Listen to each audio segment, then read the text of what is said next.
SEAL Dean Vickers laughed at Harper's tattoos until he spotted the S-17 symbol behind her ear. His mockery died instantly. That mark belonged to a classified program so secret that even mentioning its number violated protocol. When Admiral Whitford arrived and revealed Harper had saved more operators than Vickers had ever met, the hangar fell silent. Like this story. Subscribe for more, and comment where you're watching from. The industrial lights of Norfolk Naval Air Station's main hangar cast sharp shadows across the concrete floor as Harper Lindell knelt beside the drone panel, her sleeves rolled up to expose the intricate tattoos covering her forearms. The morning air carried the metallic scent of aviation fuel and the distant hum of aircraft engines being tested. Her fingers moved with practiced precision over the circuitry, each movement deliberate despite the weight of curious stares from passing personnel.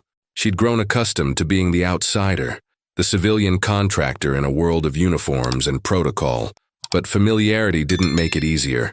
The hangar door's metal frame vibrated as boots struck the floor in synchronized rhythm.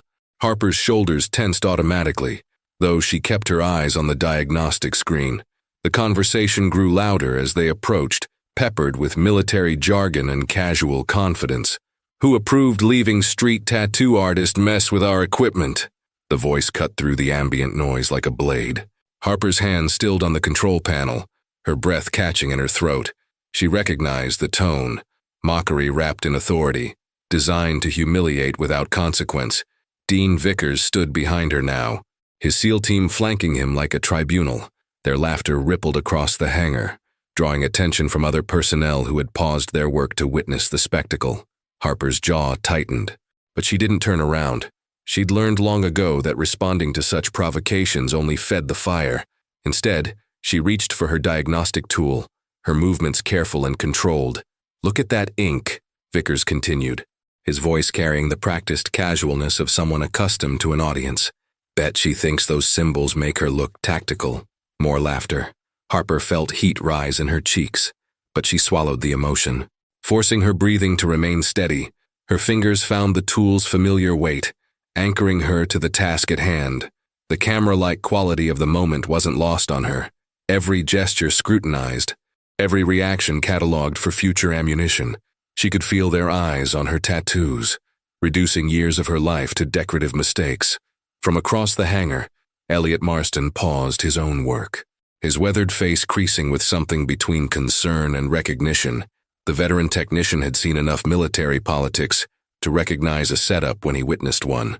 Harper finally stood, her movements fluid despite the tension radiating through her frame. As she turned to reach for another component, the fluorescent lights caught something else, a small, precise symbol etched behind her right ear. The mark was barely visible, hidden by the fall of her dark hair. Most eyes remained focused on the obvious artwork covering her arms, but one SEAL frowned, his attention caught by that brief glimpse of something different. Something that didn't fit with the narrative his team leader had constructed.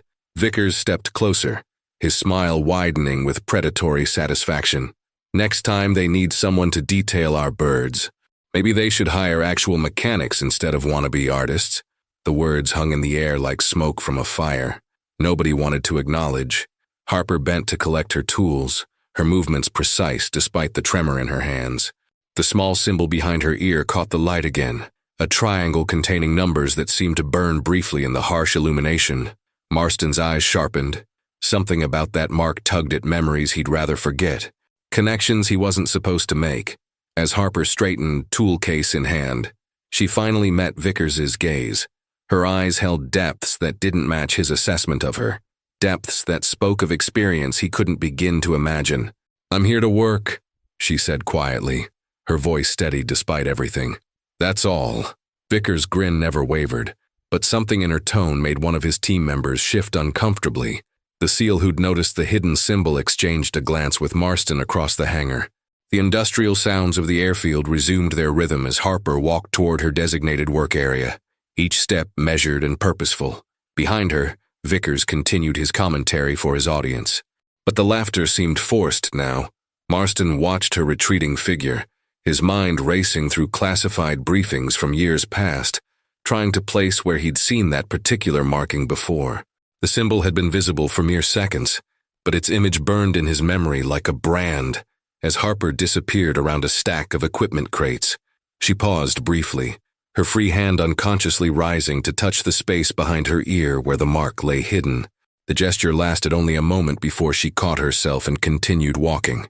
In that instant, with her shoulders squared and her chin lifted despite the humiliation she'd endured, she looked less like the outcast they'd painted her to be, and more like someone who'd learned to carry invisible burdens with practiced grace.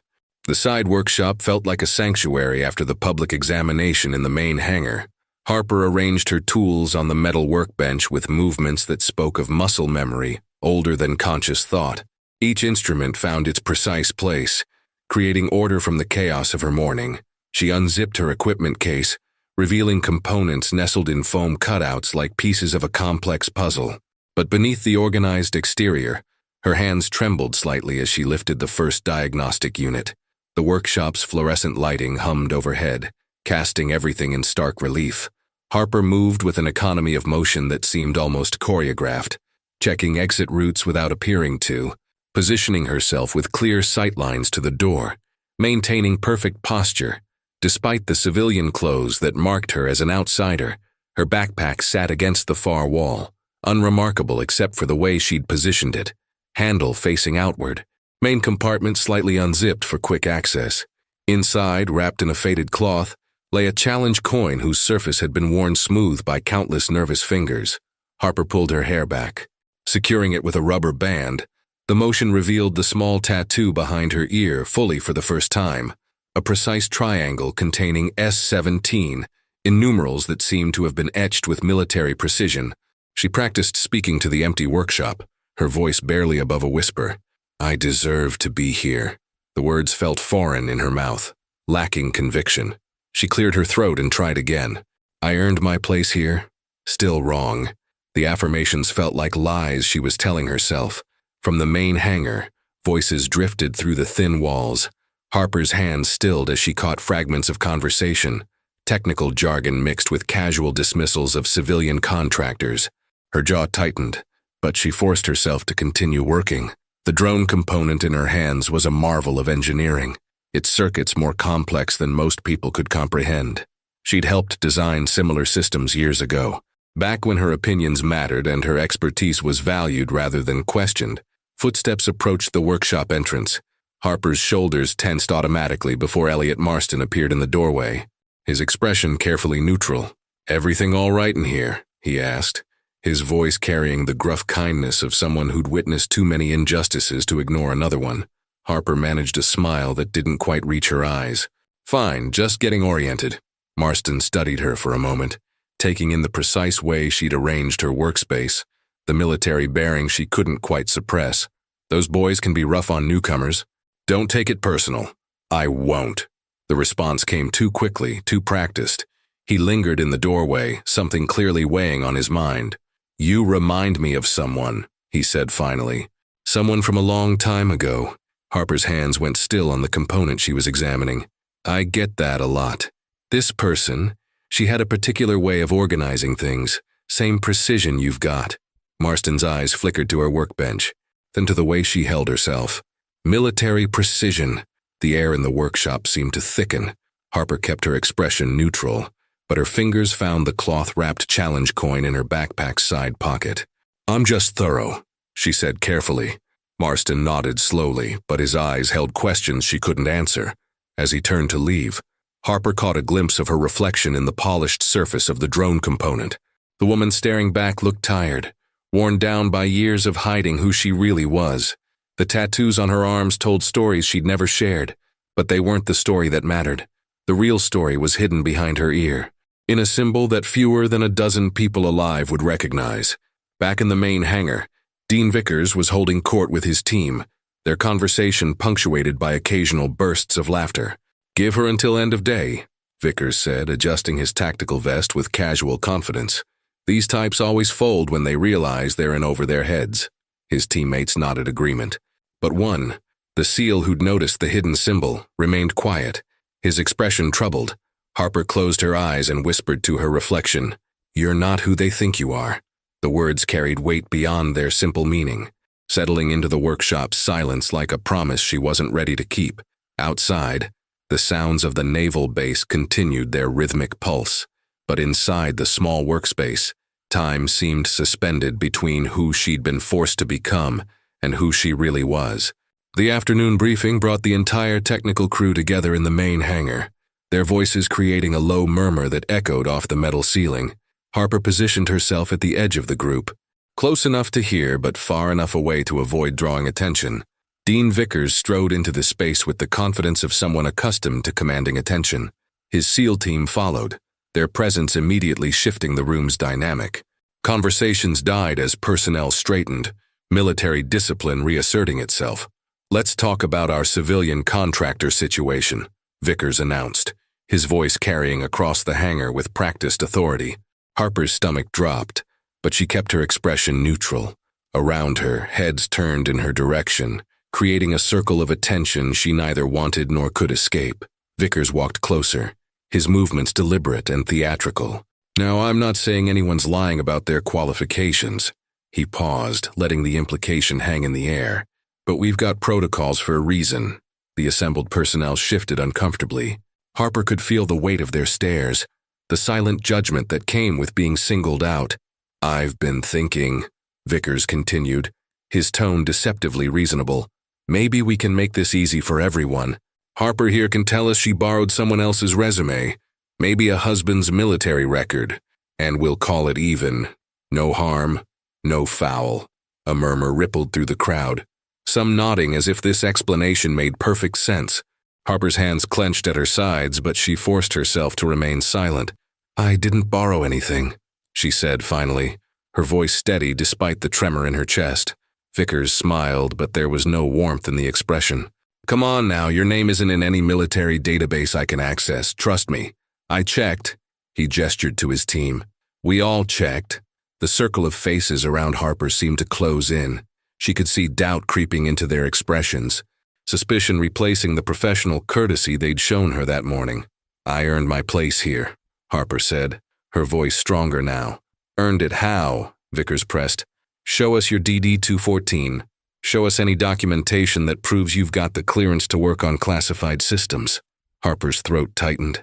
The documentation existed, but it was buried so deep in classified archives that accessing it would require authorization she couldn't request, without revealing everything. Across the hangar, Elliot Marston watched the interrogation unfold, his weathered face creased with growing unease. Something about Harper's posture, the way she held herself under pressure, triggered memories he'd tried to bury. "Look," Vickers said, his voice taking on a false kindness that was somehow worse than outright hostility. "I get it. Maybe your husband served. Maybe you picked up some technical knowledge along the way, but that doesn't make you qualified for this level of work." Harper's fingers trembled, but she kept them clasped behind her back where no one could see. "I'm qualified," she repeated. "Prove it."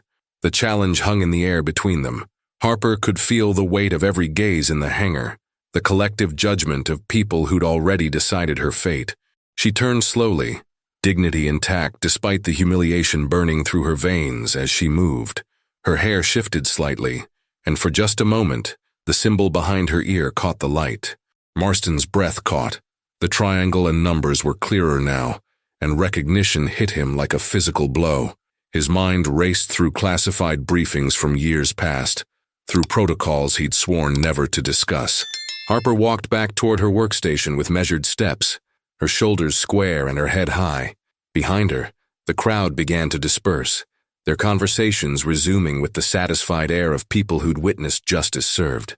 But Marston remained frozen, staring at the space where Harper had stood. The symbol burned in his memory. S-17, etched with the precision of official military marking. He knew that symbol, knew what it meant, and knew that its presence changed everything. As Harper disappeared behind a stack of equipment crates, Marston realized he was holding his breath. The woman they'd just humiliated wasn't who she appeared to be. And if he was right about that symbol, Dean Vickers had just made a mistake that would reverberate far beyond this hangar. The elevated platform overlooking the hangar floor provided Elliot Marston with a perfect vantage point, as Harper worked alone at her station below.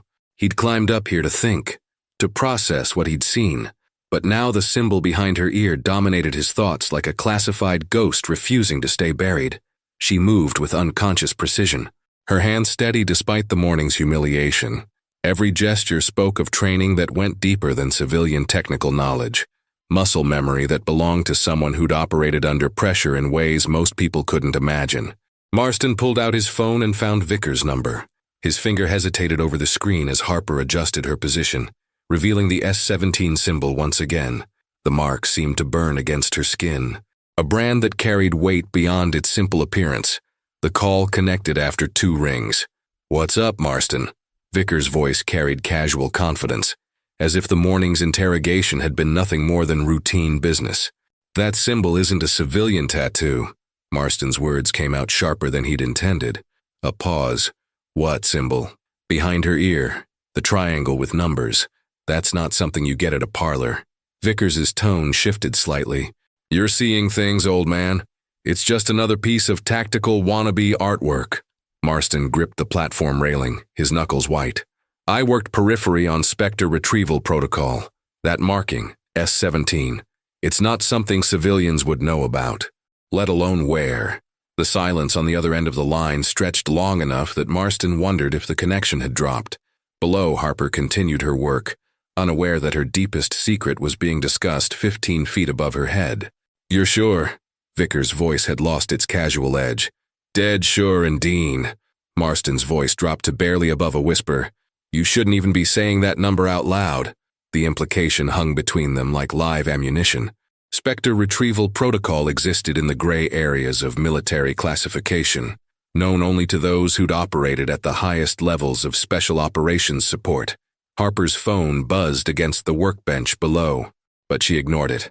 Her attention focused entirely on the diagnostic readings scrolling across her screen.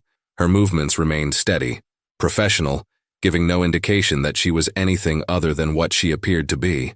Marston heard Vickers draw a sharp breath. "I need to make some calls." To who?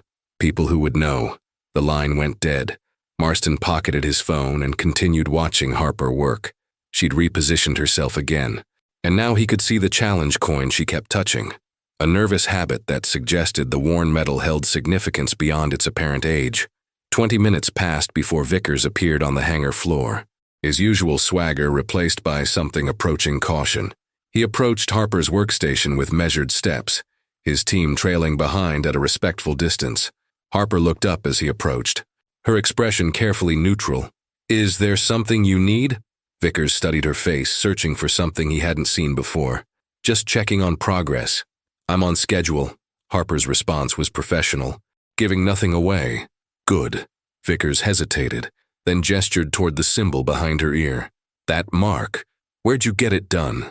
Harper's hand moved instinctively to cover the spot, her fingers brushing over the skin with protective familiarity. "Overseas." "Overseas where? Does it matter?" The exchange carried undercurrents neither was willing to acknowledge directly.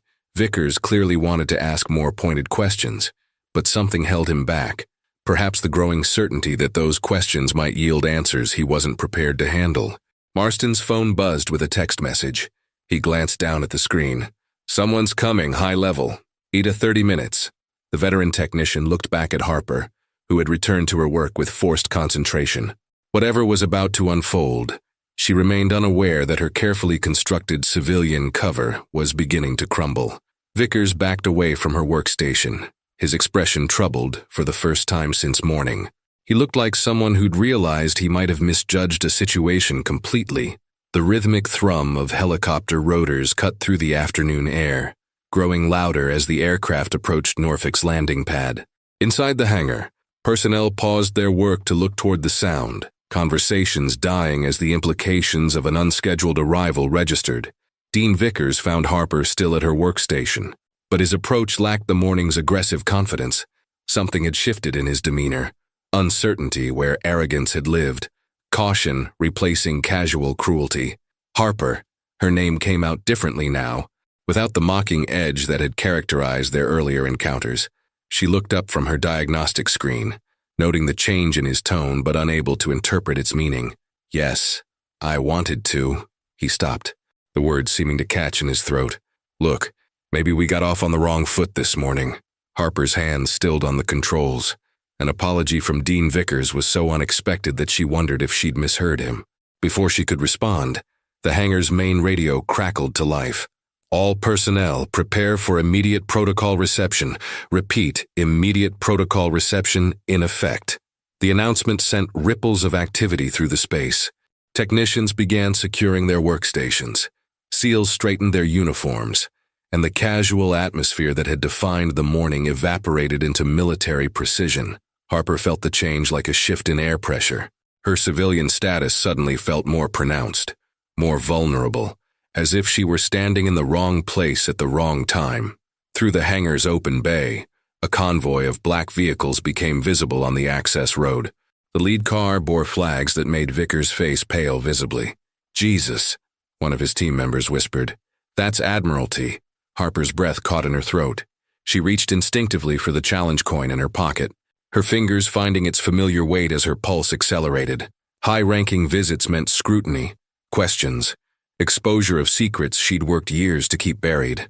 Around her, personnel formed loose lines of attention, their casual work clothes suddenly seeming inadequate for whatever was about to unfold. Harper remained at her workstation, uncertain whether she should join them or continue working as if nothing were happening. The convoy stopped outside the hangar with military precision. Car doors opened in sequence, revealing a detail of Marines who took positions with practiced efficiency. Their presence transformed the space from a working hangar into something approaching a ceremonial venue. Elliot Marston descended from the elevated platform, his movements quick and purposeful. As he passed Harper's station, their eyes met briefly. In that exchange, she saw something that made her stomach clench with recognition. He knew. Somehow Marston had figured out at least part of her story. The challenge coin grew warm in Harper's grip as she squeezed it tighter. The metal disc had been with her through every major transition in her life, a constant reminder of promises made and kept, of service rendered in shadows where gratitude came without recognition. Footsteps echoed from the hangar entrance, measured, authoritative, belonging to someone accustomed to command. Harper found herself holding her breath, though she couldn't say why. Vickers moved closer to her workstation, but not in the predatory way he had that morning. This proximity felt protective, as if he'd decided she needed shielding from whatever was about to occur. "You okay?" he asked quietly. The question surprised her. Should I be worried? Before he could answer, a shadow fell across the hangar's entrance.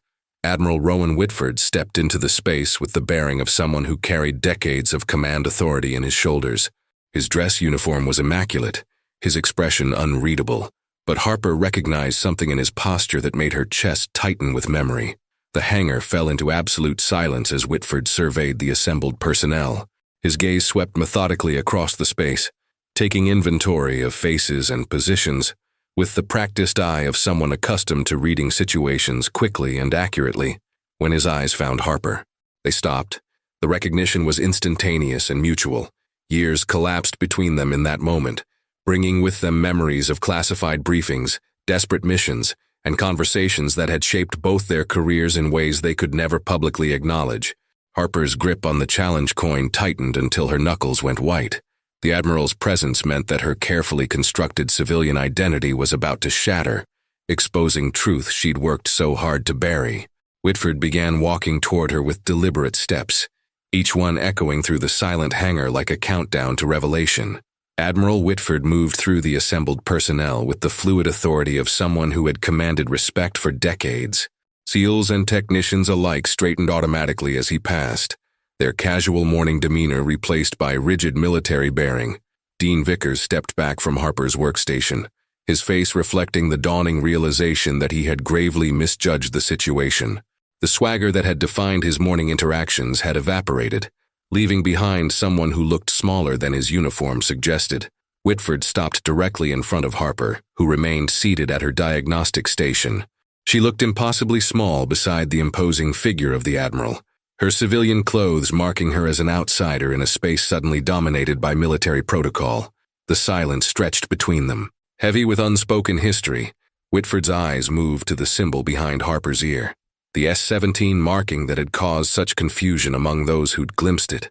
"Stand up, Lindell," he said quietly, his voice carrying the weight of command tempered by something approaching gentleness. Harper rose slowly, her movements precise despite the tremor in her hands. She kept her eyes fixed on a point just over his shoulder. Unable to meet his gaze directly, Whitford reached into his dress uniform and withdrew a slim metal briefcase, its surface marked with classification stamps that made several nearby personnel take unconscious steps backward.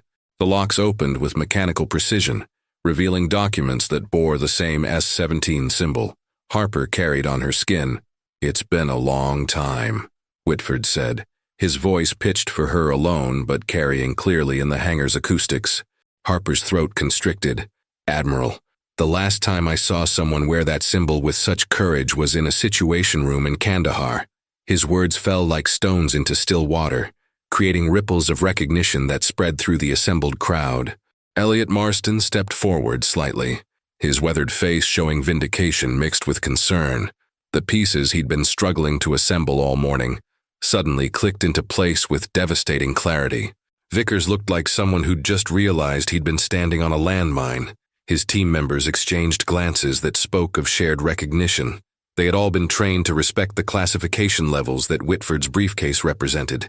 Harper's fingers found the challenge coin in her pocket one more time, its familiar weight steadying her as her carefully constructed world began to crumble. "Sir, you served with distinction in the Spectre retrieval protocol," Whitford interrupted, his voice gaining volume and authority. "You were one of the primary architects of the electronic rescue systems that saved more lives than we can count." The revelation hit the hangar like a physical force. Personnel who had spent the morning dismissing Harper as an unqualified civilian contractor suddenly found themselves recalibrating everything they thought they knew. Whitford opened the briefcase fully, revealing documentation that bore Harper's photograph alongside classification stamps that few people in the hangar had clearance to even see. Mrs. Lindell developed retrieval protocols that extracted 17 teams from situations that should have been fatal. Harper's breath came in short. Controlled bursts, the secret she'd carried for years, was being laid bare in front of people who had spent hours questioning her qualifications and right to be present, including, Whitford continued, his eyes never leaving Harper's face, "the team that extracted me and my men from a compound in Syria when our communications went dark." The weight of that admission settled over the hangar like a heavy blanket. Vickers looked physically ill, the implications of his morning behavior becoming clear in ways that made his previous confidence seem like a distant memory. Harper finally met Whitford's gaze, tears threatening at the corners of her eyes but not falling. Years of hiding, of accepting dismissal and condescension, had led to this moment of recognition that felt both vindicating and terrifying. "You saved us all," Whitford said simply, "and today I finally get the chance to say thank you." The hangar had transformed into something resembling a courtroom, with Admiral Whitford as judge and the assembled personnel as reluctant jury. Dean Vickers stood frozen near Harper's workstation, his earlier confidence replaced by the dawning horror of someone who had publicly humiliated a war hero. "Petty Officer Vickers," Whitford's voice cut through the silence with surgical precision. "Step forward." Vickers moved with the mechanical compliance of someone operating on autopilot, his face draining of color with each step. The casual arrogance that had defined his morning interactions had been completely stripped away, leaving behind someone who looked years younger and infinitely more vulnerable. "Sir," Vickers managed, his voice barely above a whisper. Whitford's expression remained neutral, but his tone carried the weight of decades of command authority. "You spent this morning questioning the qualifications of someone whose work has saved more operators than you've probably met in your entire career." The words landed like physical blows. Around them, SEAL team members who had laughed at Harper's expense now stood rigid with embarrassment, their eyes fixed on points in space that allowed them to avoid meeting anyone's gaze. "I didn't know." "Sir," Vickers said, the words coming out in a rush, "her records are classified at levels that require Admiralty clearance to access," Whitford finished, "which means your failure wasn't in the research, Petty Officer. Your failure was in the assumption." Harper remained standing beside her workstation, watching the scene unfold with a mixture of vindication and discomfort. Years of enduring such treatment had taught her that public reparations often felt less satisfying than they appeared from a distance. Elliot Marston stepped forward from the crowd, his weathered face showing relief mixed with professional satisfaction. "Sir, if I may," Mrs. Lindell has been conducting herself with exemplary professionalism despite the circumstances. Whitford nodded acknowledgement to the veteran technician, then returned his attention to Vickers. The behavior you displayed this morning represents everything wrong with assumptions based on appearance rather than capability. The Admiral gestured toward Harper, who stood with the quiet dignity that had carried her through the morning's humiliations. This woman has served at classification levels that would make your special operations experience look like basic training. Vickers' shoulders sagged as if he were physically carrying the weight of his mistakes. Permission to address Ms. Lindell directly, sir. Whitford stepped aside with a nod that granted permission while maintaining oversight. Vickers turned to face Harper, his expression stripped of everything except raw honesty. Ma'am, there's no excuse for how I treated you this morning. I was wrong about everything, and I'm sorry. Harper studied his face for a long moment, seeing genuine remorse where arrogance had lived hours earlier. Apology accepted, petty officer. The simplicity of her response seemed to surprise him. He'd clearly expected, perhaps even hoped for, more dramatic consequences for his behavior. Whitford opened his briefcase again and withdrew a document bearing official seals. Let me be clear about something. People, the incident reports filed this morning will be amended to reflect the actual circumstances.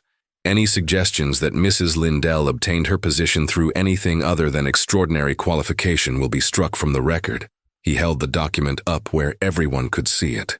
Furthermore, any personnel who participated in questioning her legitimacy will receive additional training on classification protocols and professional conduct. The assembled crowd shifted uncomfortably. The morning's casual cruelty now recontextualized as professional misconduct that could have serious career implications. Harper felt something loosen in her chest, a knot of tension she'd carried so long that its absence felt strange. For the first time in years, she was standing in a room where people knew who she really was, and the knowledge brought validation she hadn't realized she'd been craving.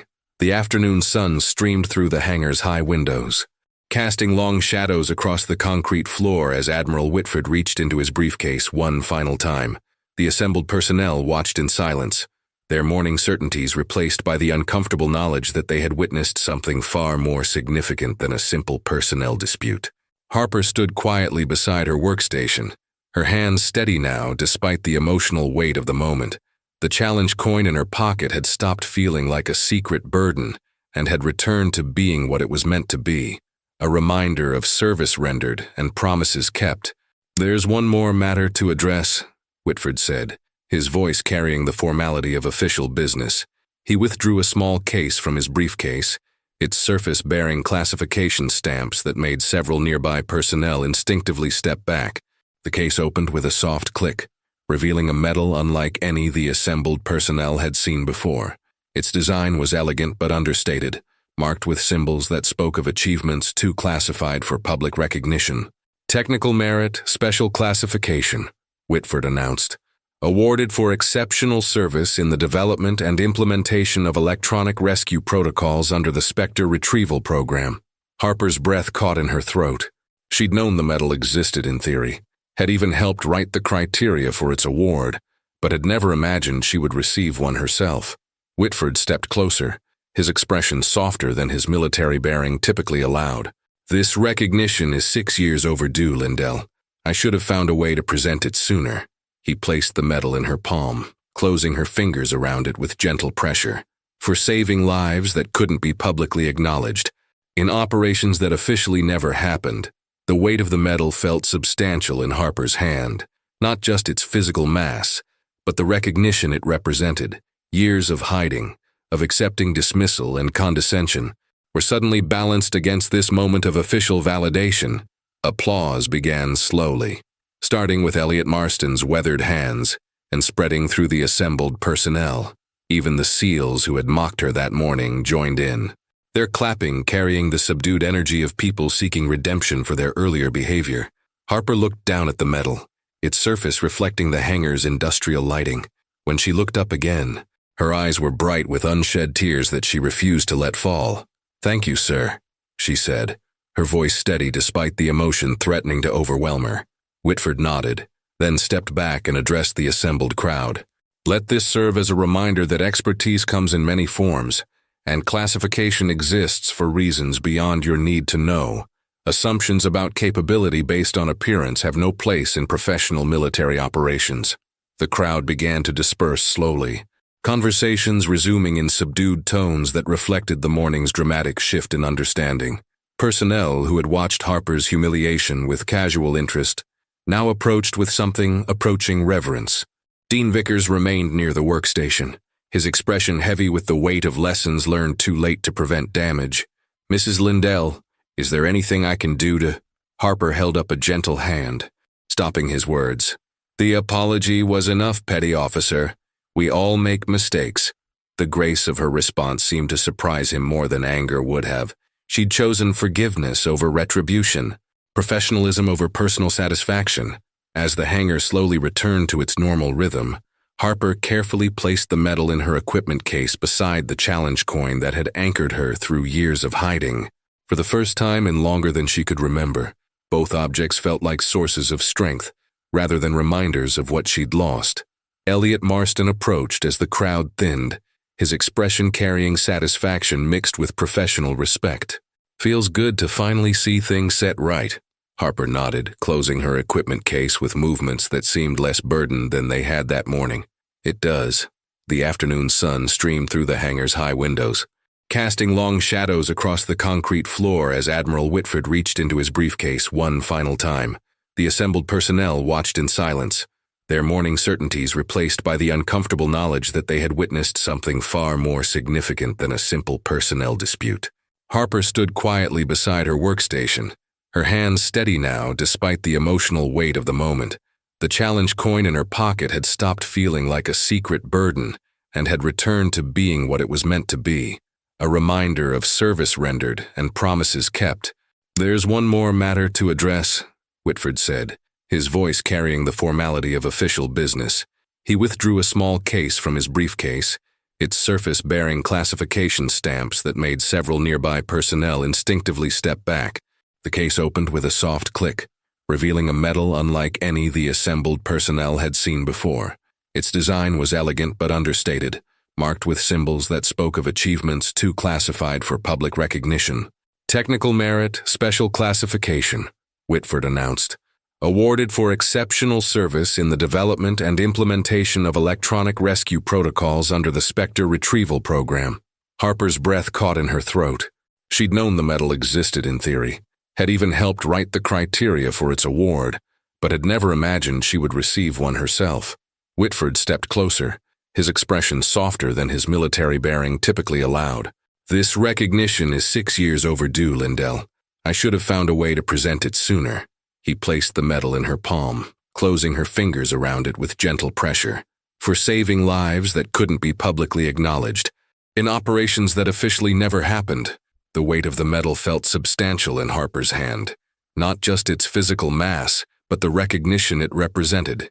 Years of hiding, of accepting dismissal and condescension, were suddenly balanced against this moment of official validation. Applause began slowly, starting with Elliot Marston's weathered hands and spreading through the assembled personnel. Even the SEALs who had mocked her that morning joined in, their clapping carrying the subdued energy of people seeking redemption for their earlier behavior. Harper looked down at the medal, its surface reflecting the hangar's industrial lighting. The engraving was precise, almost surgical in its attention to detail. She traced the raised edges with her fingertip, feeling the weight of years condensed into this single moment of recognition. Around her, the atmosphere had shifted completely from the morning's hostility. Personnel who had watched her humiliation with casual interest now approached with something approaching reverence.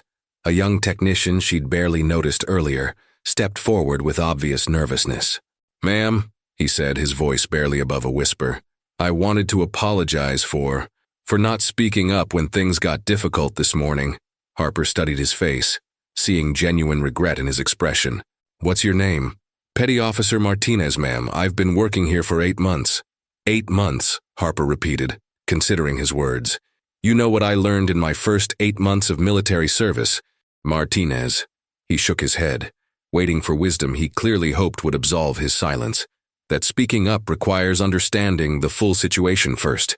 You didn't have that this morning. None of you did." Her voice carried the authority of someone who had learned to navigate complex political waters. The failure wasn't in your silence. It was in the assumptions that made silence seem like the safe choice.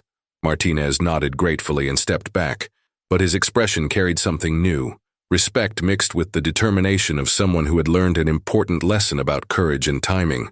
Dean Vickers remained near the workstation, his expression heavy with the weight of lessons learned too late to prevent damage. The swagger that had defined his morning interactions had been completely stripped away, leaving behind someone who looked genuinely humbled by the day's revelations. "Ms. Lindell," he said, his voice carrying none of its earlier cockiness, "I keep thinking about what else I might have gotten wrong over the years. How many other people I've misjudged based on appearances." Harper set the medal carefully on her workbench, its presence transforming the simple workspace into something approaching a shrine. "The important thing is that you're thinking about it now. Petty officer, most people never get that far. Is there anything I can do to make this right?" Vickers asked, his question carrying the desperate edge of someone seeking concrete redemption. Harper considered his request seriously, understanding that her response would shape how he approached similar situations in the future. "Teach others what you learned today when you see someone being judged on appearance rather than capability. Remember this moment." The simplicity of her response seemed to surprise him more than anger would have. She'd chosen education over retribution, growth over punishment, a choice that spoke to the leadership qualities that had made her invaluable in classified operations. Elliot Marston approached as the crowd thinned, his weathered face showing satisfaction mixed with professional respect. "You handled that better than I would have," he said quietly. "I've seen men hold grudges for decades over smaller slights." Harper shrugged, securing the medal in her equipment case with movements that seemed less burdened than they had that morning. "Holding grudges is exhausting. I've had enough exhaustion for one lifetime." As the hangar slowly returned to its normal rhythm, the quality of interactions around Harper had fundamentally changed. Personnel who had ignored her presence that morning now nodded respectfully as they passed. Conversations included her naturally, seeking her technical input with genuine interest rather than reluctant tolerance. The transformation felt surreal, after years of operating in environments where her expertise was either unknown or actively dismissed. For the first time in longer than she could remember, she felt like she belonged in the space she occupied professionally. Whitford observed the evolving dynamics with the practiced eye of someone who understood how organizational culture shifted when foundational assumptions were challenged. "Interesting how quickly things change when the truth comes out," he said to Harper. "People adapt faster than they think they can," Harper replied. "They just need permission to see things differently." As the afternoon wore on, Harper found herself genuinely engaged with the work in ways that had felt impossible that morning. Technical discussions flowed naturally, her suggestions were implemented without question, and the collaborative atmosphere she'd always preferred finally emerged from the wreckage of the day's earlier tensions. The metal in her equipment case caught the light occasionally as she moved, serving as a constant reminder that recognition, when it finally came, felt different than she'd imagined, less like vindication and more like permission to stop hiding from her own capabilities. As the duty day drew to a close, Harper realized that something fundamental had shifted inside her, as well as around her. The defensive posture she'd maintained for years was slowly relaxing, replaced by the confident professionalism that had made her successful in her classified work. Blue. The patio outside Building 17 felt different as Harper approached it the following Monday morning, her dress uniform crisp and properly fitted for the first time in years. The sunrise painted Norfolk Naval Air Station in shades of gold and orange, transforming the industrial landscape into something approaching beautiful. Aircraft taxied in the distance, their engines creating a symphony of purposeful motion that spoke of missions beginning and ending with clockwork precision. She paused at the entrance, her hand resting on the door handle as she absorbed the magnitude of the moment. The challenge coin in her pocket had been joined by the medal from Friday afternoon, both objects serving as anchors to different phases of her life that were finally aligning into something coherent. The weight of both pieces of metal felt significant, not as burdens, but as reminders of promises kept and recognition earned. Through the glass doors, she could see personnel moving with the purposeful energy of people engaged in meaningful work. Their uniforms varied, Navy, Marines, even a few Air Force officers. But their movements shared the focused efficiency of specialists who understood their roles in larger operations. It was the kind of environment she'd dreamed of returning to during the long years of hiding her true capabilities. Her reflection in the glass showed someone she barely recognized. Not the hiding civilian contractor of last week, but not quite the person she'd been before. Spectre was shut down either. Something new had emerged, evolved from both experiences into someone who understood the value of both humility and expertise, someone who had learned to carry authority without arrogance. The elevator carried her to the third floor in smooth silence, its polished walls reflecting her image back at her from multiple angles. Each reflection seemed to show a different aspect of her identity. The technical expert who could solve problems others couldn't even understand. The classified operator who had saved lives in situations that officially never happened. The woman who had learned to survive in spaces where she didn't officially exist. The corridor leading to her new office was lined with photographs of naval aviation history.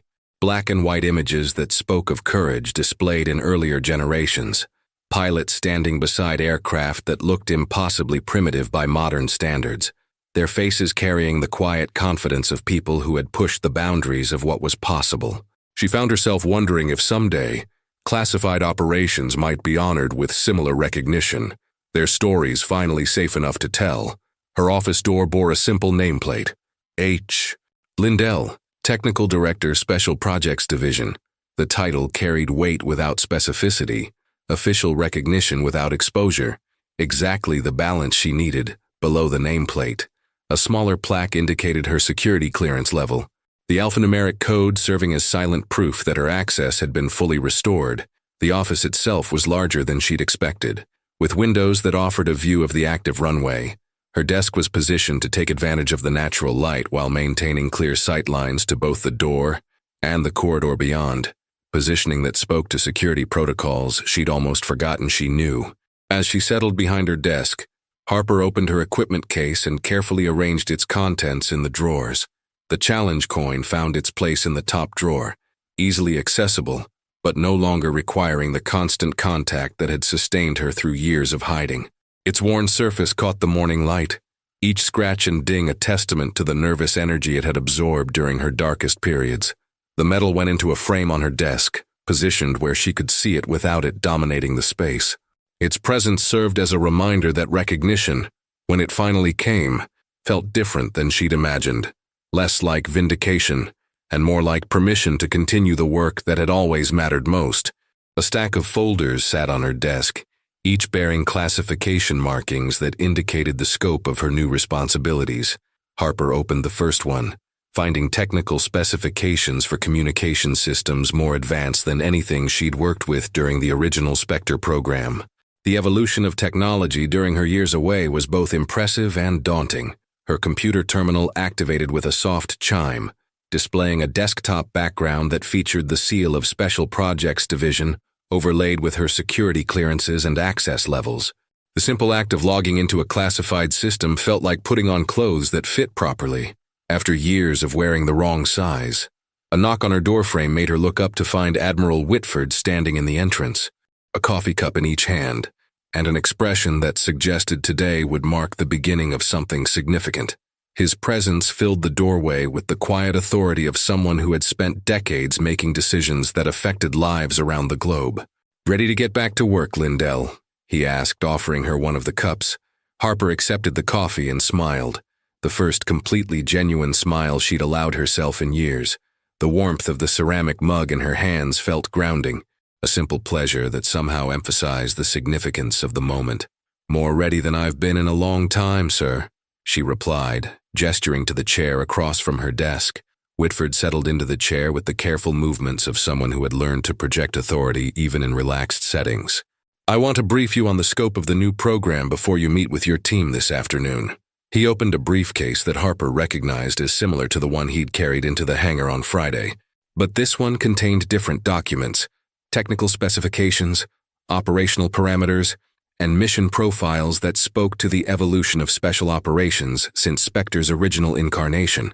"The threats have become more sophisticated," Whitford began, spreading several photographs across her desk. "Electronic warfare capabilities that didn't exist 6 years ago. communication jamming techniques that can isolate teams in ways we never anticipated, and extraction scenarios that require technical solutions we haven't developed yet. Harper studied the images, her mind automatically analyzing the challenges they represented. Each photograph told a story of technological advancement that had outpaced defensive capabilities, creating gaps that needed to be filled by people who understood both the technical requirements and the human cost of failure. The original Spectre program was reactive, she observed, recognizing patterns in the operational reports. These scenarios suggest we need to be predictive, developing solutions for problems that haven't fully emerged yet. Exactly, Whitford confirmed, his expression showing satisfaction at her quick assessment. That's why we need someone with your background. Technical expertise combined with operational experience is rarer than people realize.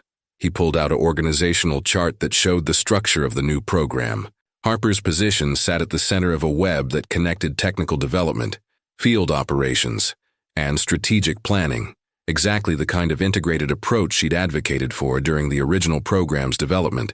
Your team consists of 12 specialists, Whitford continued, 6 technical personnel with various specializations, 4 field operators with special operations backgrounds, and 2 intelligence analysts who understand how technology intersects with operational security. Harper traced the lines of authority and communication on the chart, noting how the structure avoided the bureaucratic bottlenecks that had complicated the original program. This looks like it was designed by someone who actually understands how technical development works under operational pressure. It was designed by you, Whitford said, his words carrying quiet satisfaction.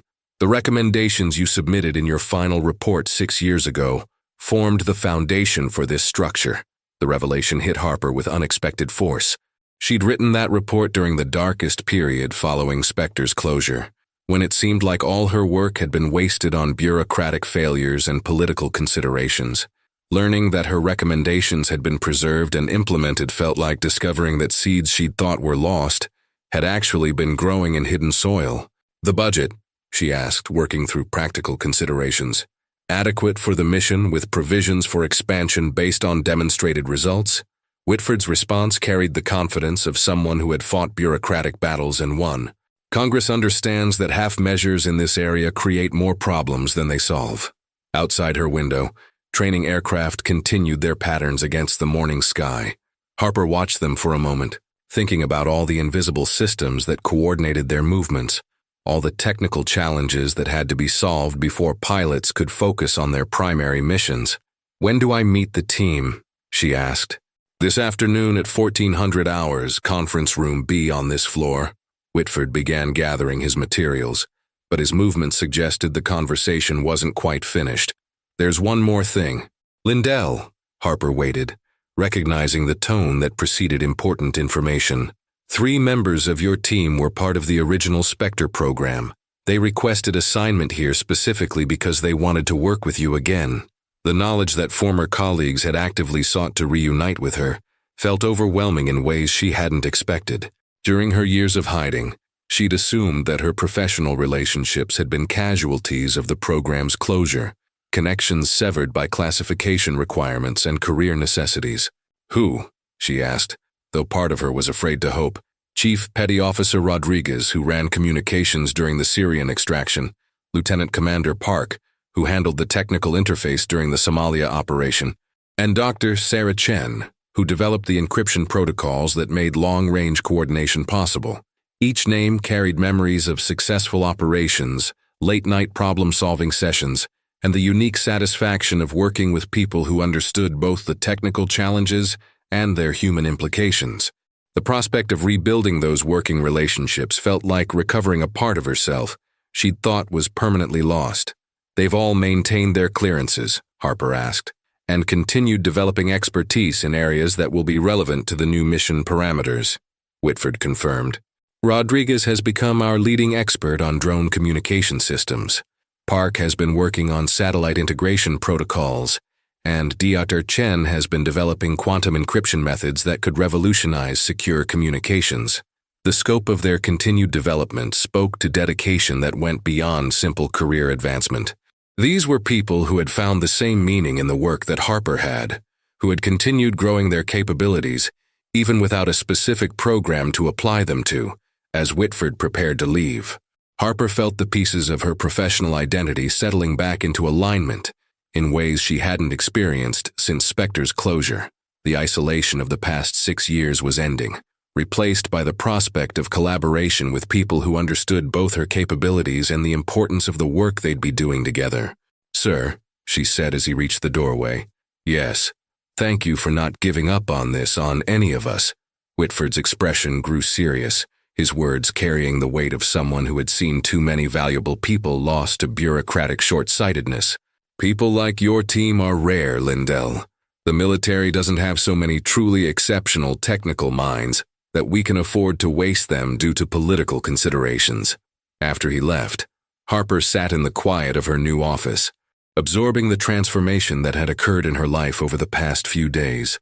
The metal on her desk caught the morning light, serving as a tangible reminder that recognition had finally come, but more importantly, that the opportunity to continue meaningful work had been restored. She opened the personnel files for her new team members, studying their photographs and career summaries with the careful attention of someone who understood that successful collaboration required understanding both professional capabilities and personal motivations. Each file told a story of expertise maintained and developed during years of waiting for the right opportunity to apply it meaningfully. The prospect of the afternoon meeting filled her with an anticipation she hadn't felt in years. For the first time since Spectre's closure, she would be walking into a room where her expertise was assumed, rather than questioned, where her suggestions would be implemented rather than challenged on principle. Outside her window, the morning sun illuminated training aircraft practicing formation flights, their movements precise and purposeful. She watched them for several minutes, understanding that their visible coordination was supported by countless invisible systems designed by people like herself and the team she was about to lead. "Sometimes," she murmured, echoing words she'd spoken in the hangar 6 years ago, "it just takes the right symbol to remind you who you really are." The phrase carried different meaning now, not the desperate hope of someone trying to remember their worth, but the quiet confidence of someone who had finally stopped hiding from their own capabilities. The S-17 symbol behind her ear no longer felt like a burden to be concealed, but rather like a badge of honor that connected her to work that mattered in ways most people would never understand. As she prepared for the day ahead, Harper realized that some battles are won, not in the dramatic revelation of hidden truth, but in the quiet choice to stop hiding from who you've always been. The woman who walked out of Norfolk Naval Air Station that Friday afternoon had been someone trying to escape her past. The woman sitting in this office on Monday morning was someone ready to build on it. True strength often lies not in the recognition we receive, but in our willingness to step back into spaces where our authentic selves can flourish. Sometimes the greatest victory is simply returning home to who we've always been. Would you like another story?